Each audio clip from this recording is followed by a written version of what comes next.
अस्सलाम वालेकुम अज़ीज़ तलबा, मैं हूं अरसलान ज़फ़र अवान। आज फिर एक बहुत ही दिलचस्प सबक के साथ आपके सामने हाजिर हूँ। मेरा बेटा ये दो अल्फाज आपके सामने लिखे हैं। अभी तक बहुत से तलबा और बहुत से असातिज़ा इसी कश्मकश में हैं कि बराए मेहरबानी ये दुरुस्त है या ये दुरुस्त है। तो मेरा बेटा देखते हैं कि इस बराए मेहरबानी का क्या मतलब है और इस बराए मेहरबानी का क्या मतलब है। तो लेक्चर को गौर से सुनिएगा। तो शुरू करते हैं। बिस्मिल्लाहिर्रहमानिर्रहीम। देखिएगा मेरा बेटा, बराए, इस बराए का लफ्जी मतलब है वास्ते, लिए, के लिए। तो अगर आप तरकीब इस्तेमाल करते हैं, बराए मेहरबानी, बराए, ये हमजा के साथ ए, बराए, बराए मेहरबानी जुमला तरकीब जो है तो क्या दुरुस्त होगी? मेहरबानी के लिए, मेहरबानी लिए, मेहरबानी वास्ते। आपने एक तरकीब सुनी होगी, बराए खुदा, खुदा के वास्ते, खुदा के लिए, बराए नाम, बराए नाम जो मामूली सा सिर्फ नाम के लिए, नाम के लिए, बराए का मतलब के लिए, लिए, वास्ते, नाम के लिए, खुदा के लिए, तब ये बराए इस्तेमाल होगा। जिस तरह ये मकान बराए फरोख्त है, बराए फरोख्त,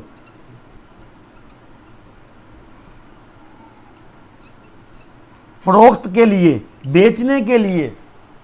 जबकि बराए मेहरबानी, इसका लफ्जी मतलब मेरा बेटा, इस तरकीब का लफ्जी मतलब होता है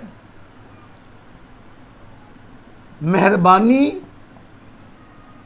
की राह से, मेहरबानी की राह से। इसको मैं आपकी आसानी के लिए लिखता हूं। इसका मतलब होता है मेहरबानी फरमा कर।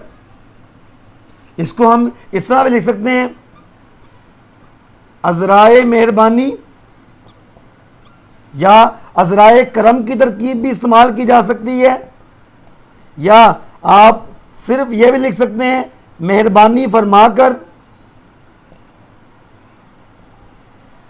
इसका मतलब क्या है? मेहरबानी की राह से, यानी मेहरबानी फरमा कर। तो अगर आप दरख्वास्त लिख रहे हैं और उसमें आप छुट्टी की दरख्वास्त लिख रहे हैं, तो बराए मेहरबानी कौन सा इस्तेमाल होगा? ये वाला बराए मेहरबानी इस्तेमाल होगा कि ये वाला बराए मेहरबानी इस्तेमाल होगा? यकीनन ये वाला बराए मेहरबानी इस्तेमाल होगा कि बराए मेहरबानी मुझे एक यौम की रुखसत अनायत फरमाएं, यानी मेहरबानी फरमा कर मुझे एक यौम की रुखसत अनायत फरमाएं। इसी तरह बराए, इसका कुछ और मतलब है, इसके कुछ और उसूल हैं, ये कोई और तरकीब है, ये कोई और तरकीब है। बराए मेहरबानी की जो तरकीब है ये सिरे से ही गलत है, ये तरकीब ही गलत है। ये तरकीब दुरुस्त है, मेहरबानी के साथ बड़ाई का लफ्ज़ नहीं आएगा, जबकि ये मेहरबानी के साथ ये वाला बड़ाई जो है ये दुरुस्त है, वो गलत है। तो मेरा बेटा, अगर आपको मेरे लेक्चर पसंद आते हैं, उर्दू सीखने का मौका मिलता है, तो दूसरों के साथ भी इसको शेयर कीजिए। दुआओं में याद रखिएगा, अपना ख्याल रखिएगा। अस्सलामु अलैकुम।